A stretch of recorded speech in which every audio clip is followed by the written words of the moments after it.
Hey everyone, welcome back. If you're new here, I'm Aaliyah and this is Nailed It by Aaliyah.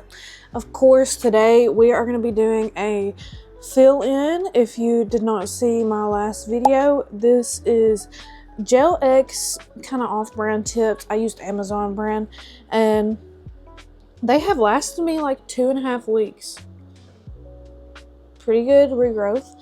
I've got some that are loose and so I'm like, we gotta do something about this. So we are about to do a builder gel fill-in over these, and I'm going to take you through my entire process. That pretty simple, pretty easy. And again, to preface, I do have some kind of more advanced nail tools that I use because I used to do other people's nails and was in nail school and all that. I'm not licensed. I only work on me and family. And so if you do not have these tools, do not feel like you have to invest in them unless you do plan on doing, your own nails, your family's nails. And there are cheaper options than the things that I use. So do not be afraid to get the cheaper options. Try it for yourself. And yeah, you can figure it out. Everything that I use in this video today will be linked down below in my Amazon storefront. So if you need help or guidance or just don't know where to look, you can look there.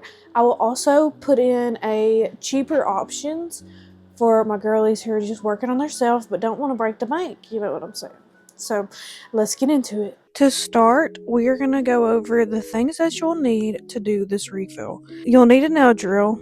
Any drill will work as long as it goes forward and in reverse. A removal bit, I use a barrel bit. These 3 cuticle bits are my favorite. A sanding drill bit, I personally like the miniature ones. Of course, you'll need a cuticle pusher, some cuticle nippers, make sure that they are sharp and not dull. A nail file and a couple of brushes to clean up the dust off of your nails. Some fine liner brushes to help with the builder gel application. And it ain't a nail tutorial if you ain't got some acetone with you. A base gel. I personally love this base gel foundation from Beetles. It works wonders. And if you do not have a prep system, I highly recommend Mia's Secret Nail Prep and Bonder on top of the Young Nails Protein Bond. This combo has never failed me. And then a builder gel of your choice. My favorite is this IPD Hard Gel Clear. To help with the application, I use an old empty base gel just for the brush tip so it's easy to put on the nail. A dust collector for collecting all the dust from the old set. You can use a mask as well. And most importantly, a good curing nail lamp, one that is strong.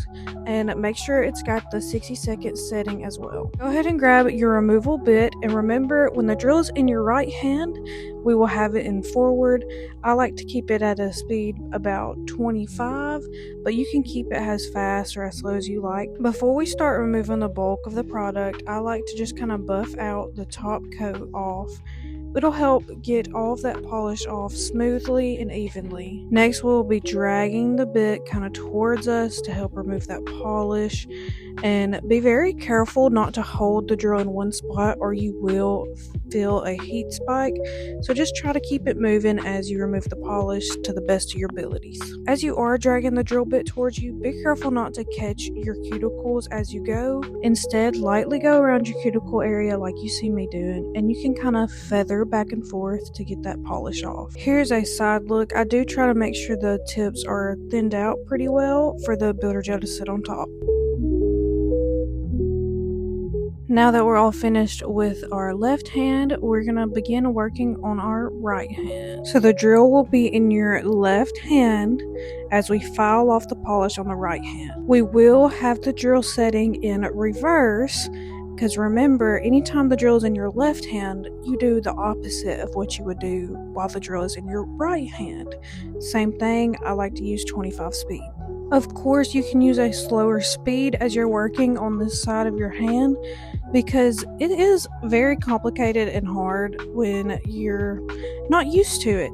But we kind of use the same process, buff out the top and then drag it forward towards you to remove that polish. And since I'm not as coordinated, it is easy sometimes to kind of pause and hold the drill like I'm showing here, but you don't want to do that. You want to keep a continuous flowing motion. Another good tip when working with your non-dominant hand is to kind of swap your angle that you're going at and just experiment with what works for you. And I also like to kind of move my right hand associated with the drill just to try to make the process a little bit easier on myself, because I've noticed I can't get as much pressure with the drill when I am using it in my left hand. Go ahead and dust all of that extra dust from the old set off and grab you a handy dandy nail file. I'm gonna go ahead and file over my dust collector to try to keep the dust to a minimum, and you can cut it off and move it out of your way if you need to, but it just makes it easier to clean up for me. As you can tell, I left a lot of length, but did enough to make a difference. Now that I've got them all shaped the way I like, we're going to go ahead and start our cuticle prep. First, we're going to take our cuticle pusher and just go around each nail, pushing those cuticles back. You can be a little bit rough with them, but don't be too rough to the point where it hurts. But I got some thick cuticles, so sometimes it takes a little bit extra effort. Now that all of our cuticles are pushed back, we're going to go in with our flame bit around each nail. So the drill is in my right hand, so our settings for this one will be in reverse, and we're going to go the opposite way around our cuticle to lift it up so it's easier for it to cut. Swapping the drill to being placed in my left hand, we are going to go in the forward setting. So remember, everything you do with the drill in your right hand is opposite when the drill is in your left hand. Again, going around the cuticle in the opposite way, which will lift the cuticle up.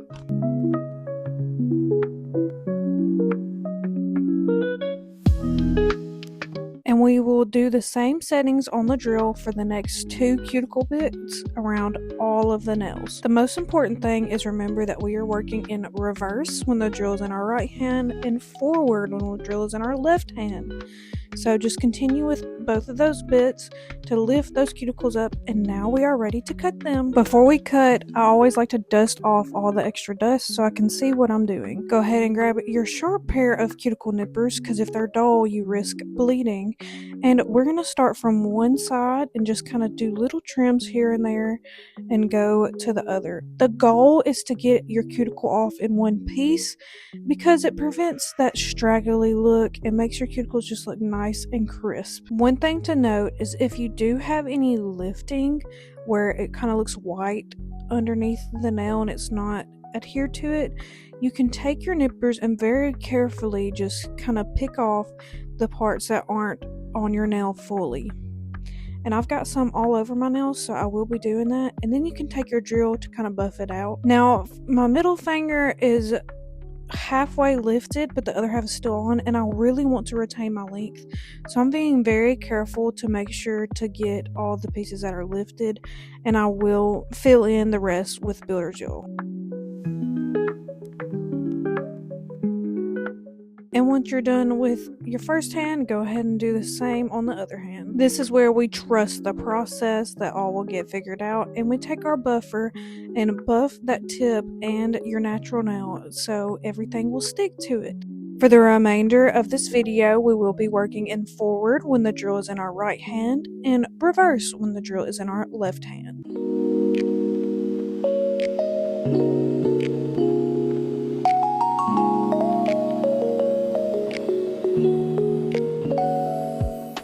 Now our cuticles are trimmed and we are buffed out. We're going to dust all that dust off and go in with our 3-step prep system before applying the base coat. Make sure you're doing each step one at a time, allowing a few seconds for it to dry in between. Once I apply the Young Nails protein bonder, I do allow 30 seconds to a minute of it to dry before applying the base coat. I will apply the base coat to each nail of one hand and cure for 60 seconds before moving on to the next hand.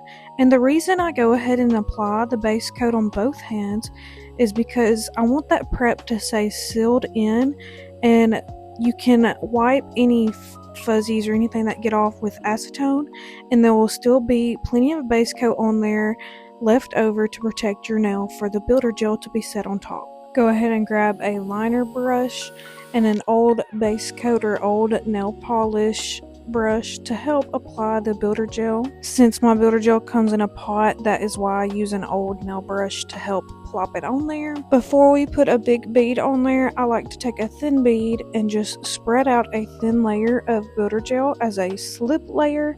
I don't get too close to my cuticles here because that is what the fine brush is for.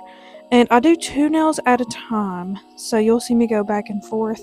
But next, after the slip layer's on there, we're going to go ahead and plop a decent sized bead kind of in the middle of the nail and take our liner brush and spread it around and make sure it's even. Here is where you want to get as close to that cuticle as you can, leaving just a little bit of space so it's not flooded. You can do 1 nail at a time if it's easier for you, curing in between each nail, because builder gel warms up the longer it sits on the nail, making it more viscous and harder to work with. If you're having trouble building up that product in the center of your nail for a good apex, you can flip it upside down and go back and forth with the brush to shape out your nail just a little bit better.